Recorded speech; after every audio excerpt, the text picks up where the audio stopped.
এই নেন বেতনের 7,000 টাকা। আমার বাবা আজকে থেকে এখানে কাম করবো না। What rubbish! আলিফ, তুমি তোমার মেয়েকে ভালো করে শিক্ষা দিতে পারো না? হ্যাঁ, যে বড়দের সাথে কিরকম ব্যবহার করতে হয়। তোমার মেয়ে এটা কি কাজ করলো? মিস্টার আলিফ, এইসব কি? হ্যাঁ, এটা কি কোনো বাচ্চাদের খেলার মাঠ? এটা হচ্ছে আমাদের কাজ করার অফিস। আপনি আপনার মেয়েকে অফিসে কেন নিয়ে আসছেন? আপনার মধ্যে কি কোনো কমন সেন্স নাই?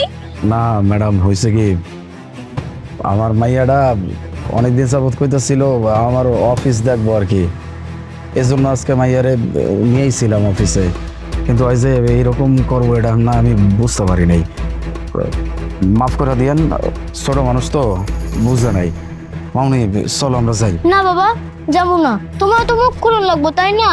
তুমি যদি কাউরে কিছু মুখ খুলে না কও, তাহলে তুমি কেমনে বুঝবা যে তোমার কত বেতন? তোমার তো প্রত্যেক মাসে 7,000 টাকা বেতন দেয়। এমনকি কতদিন চলবো? হ্যাঁ, কি বললে তুমি?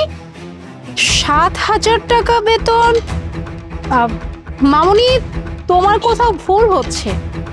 আমার এই কোম্পানিতে 7,000 টাকা বেতন কেউই পায় না। তাহলে তোমার বাবার স্যালারি 7,000 টাকা কিভাবে হবে বলো তো? আরে ম্যাম, আপনি কি বলছেন? এরা তো ছোট লোক, ফকিন্নি, এরা মিথ্যা কথা বলতেছে। এই, তোমরা দাঁড়িয়ে দাঁড়িয়ে মিথ্যা কথা বলতেছো কেন? হ্যাঁ, যাও এখান থেকে।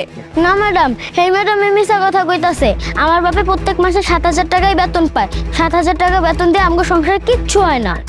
হোয়াট? মানে আমি না ব্যাপারগুলো ঘুলিয়ে যাচ্ছি পুরোটা।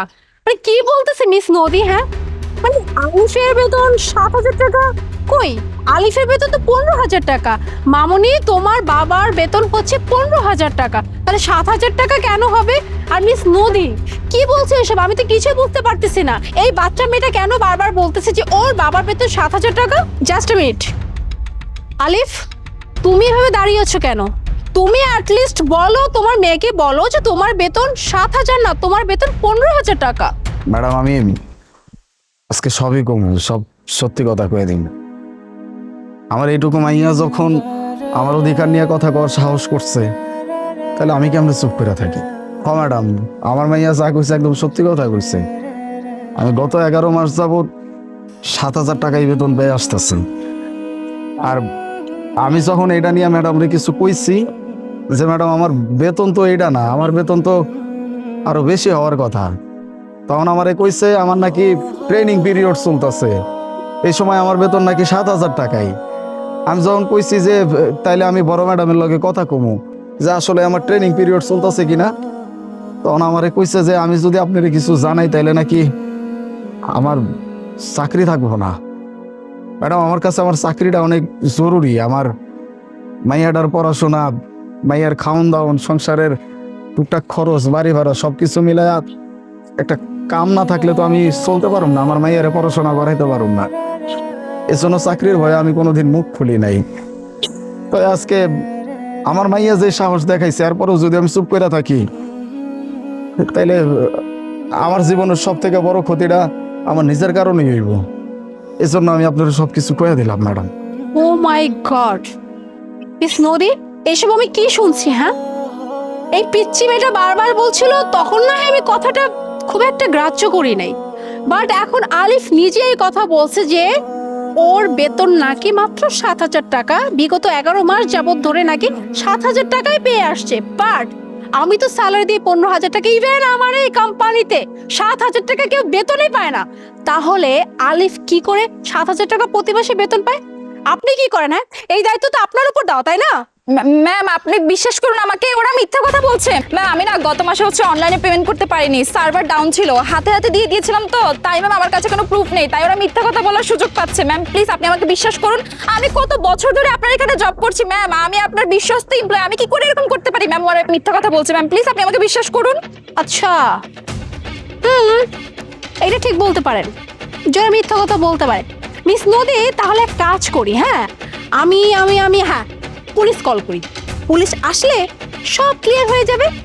কে সত্যি বলতেছে আর কে মিথ্যা বলতেছে।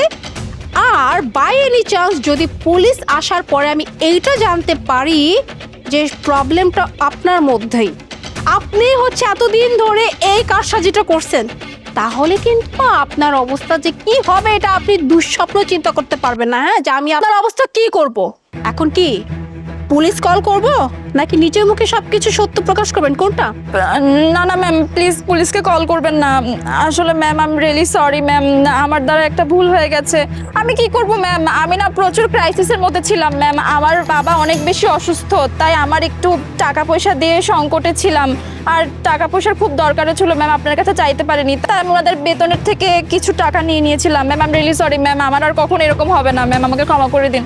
মিস নদী, হ্যাঁ আপনাকে আমি কতটা ট্রাস্ট করতাম, কতটা ট্রাস্ট করার পরে একটা কোম্পানি তার পুরো অ্যাকাউন্টস আপনার উপর দিয়ে দিয়েছে। হ্যাঁ, শুধুমাত্র এই বিশ্বাসটা ছিল যে আপনি এই ব্যাপারটা খুব সুন্দর মতো করে হ্যান্ডেল করবেন, কিন্তু না, আপনি তো এই বিশ্বাসে পুরো ফায়দা নিয়ে নিলেন। হ্যাঁ, এই বাচ্চাটা যখন বারবার করে বলছিল যে না আমার বাবার বেতন 7,000, আমার না তখনই বাচ্চাটার কথার প্রতি বিশ্বাস আসছে। কেন জানেন? কারণ আপনি ভুল বলতে পারেন, মিথ্যা কথা বলতে পারেন, কিন্তু একটা বাচ্চা মেয়ে কখনোই এত মিথ্যা কথা বলতে পারে না, চোখে চোখ রেখে কখনোই মিথ্যা কথা বলতে পারে না। আর তাই আমি আপনাকে বারবার করে জিজ্ঞেস করছি এই কাজটা কেন করলেন, না কিসের জন্য করলেন? আপনাকে তো স্যালারি দেওয়া হয়, তাই না? আর এই যে এই মানুষটার বেতন মাত্র 15,000 টাকা, সেই 15,000 টাকা দিয়ে তার সংসার চালাইতে হয়, তার মেয়েকে স্কুলে পড়াইতে, যাবতীয় সবকিছু করতে হয়। আর আপনি তো মোটা অঙ্কের একটা অ্যামাউন্ট পান, তাতেও কি আপনার চলে না? হ্যাঁ, তাতেও আপনার হয় নাই? তাও প্রত্যেক মাসে এই মানুষটার স্যালারি থেকে 8,000 টাকা নিজের পকেটে ভরছেন। এতটুকু বিবেক কি আপনার মধ্যে নাই যে এই মানুষটা বাকি 7,000 টাকাতে কিভাবে চলবে? এনাফ, আমি আপনার মতো কালপ্রিটকে আমার কোম্পানিতে রাখতে পারবো না। আর হ্যাঁ, গতকালকেও আপনার বাবার সাথে আমার কথা হয়েছিল। হ্যাঁ, কই আপনার বাবা তো পরিপূর্ণ সুস্থ, অসুস্থ না? তাহলে আপনি বারবার আমাকে কেন এই কথা বলছিলেন যে আপনার বাবা অসুস্থ? বাবার অসুস্থতার নাটক করে এত বড় একটা কারসাজি করছেন, তাই না? ম্যাম প্লিজ আমাকে একটা লাস্ট বারের মতো চান্স দিন, আমি এরকম আর কখনো করব না। আর কখনো কিভাবে হবে? আর কখনো হওয়ার চান্সই তো আমি আপনার সামনে রাখবো না। কি ভেবেছেন আমি আপনাকে ক্ষমা করে দিয়ে আমার কোম্পানিতে আবার রাখবো? কখনো না, কখনো আপনার মতো কালপিটকে আমি আমার কোম্পানিতে রাখবো না। আমি আপনাকে এই মুহূর্তে এখান থেকে ফায়ার করলাম। আর হ্যাঁ, যাবেন তো যাবেন, এই মানুষটা থেকে বিগত মাসগুলোতে যত টাকা মেরেছেন প্রত্যেকটা টাকা আপনি সুন্দর মতো করে ক্লিয়ার করে তবেই যাবে। তা না হলে আমি আপনার নামে এমন কেস করব আর কোনো কোম্পানিতে না চাকরি করার সুযোগও থাকবে না। Out. Alif, I am really sorry, আসলে ভুলটা আমারও। আমার উচিত ছিল এই ব্যাপারগুলোতে একটু নজর দেওয়া। আসলে কি করব বলো, এত কাজ, আসলে সবকিছু নিয়ে না সামলে উঠতে পারছিলাম না। তাই তো আমি নদীকে ট্রাস্ট করে ওর উপর সব দায়িত্ব দিয়েছিলাম, কিন্তু ও যে এত বড়টা বেইমানি করবে আমি বুঝতে পারিনি। গত 11 মাস যাবত ধরে তুমি জাস্ট 7,000 টাকা বেতন পাইছো, আর এই বেতন দিয়ে তুমি এত কষ্ট করে তোমার সংসারটা চালাইছো। I am really sorry. আর তোমার মেয়ের কথা বলতে হবে, সত্যি অনেক বুদ্ধিমতী, অনেক সাহসী একটা মেয়ে। তা না হলে এত মাস যাবত ধরে তুমি চুপচাপ সবকিছু সহ্য করছিলে, বাট তোমার মেয়ে দেখো কতটা সাহস জগিয়েছে। যদি তোমার মেয়ে আজকে সাহসটা না দেখাতো তাহলে হয়তো বা আজকে আমি এই সত্যটা জানতে পারতাম না, তুমিও ন্যায় বিচারটা পেতে না। আর একটা কথা মামুনি, তোমাকে এসব নিয়ে একদমই ভাবতে হবে না। তোমার এখন পড়াশোনা করার বয়স, তুমি পড়াশোনায় মন দিবে, কেমন? আলিফ, তুমি এক কাজ করো, তোমার মেয়েকে নিয়ে তুমি এখন বাসায় চলে যাও। আর হ্যাঁ, তোমার যে বেতনগুলো কেটে রাখা হয়েছে সব টাকাগুলো আমি তোমার অ্যাকাউন্টে পাঠিয়ে দিচ্ছি, কেমন? আপনার অনেক ধন্যবাদ ম্যাডাম, আপনি অনেক ভালো একজন মানুষ। আপনার মতো মালিক পাইলে আমাকে মতো কর্মচারীকে কখনো কোনো কষ্ট থাকবো না। ঠিক কথা কইছেন ম্যাডাম, আমার ভাইয়ার অনেক সাহস, আমি ওরে অনেক বড় করব। ওর যেটা হইতে ইচ্ছা হয় আমি ওরা সেটাই বানাবো। এর জন্য আমার যা করা লাগে আমি সব করি। আসসালামু আলাইকুম। ওয়ালাইকুম সালাম।